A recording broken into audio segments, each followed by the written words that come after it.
Hello everyone. Today we talk about how to fix the app of KineMaster. Here we go to settings. Then we click on apps.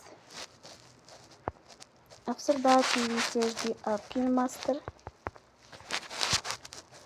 and we click. Then we will on for stop.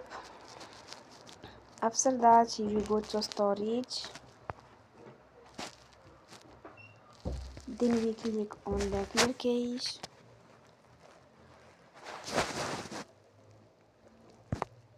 We go to Play Store and you will update your app.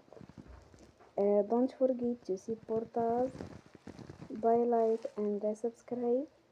See you next time and thank you for watching.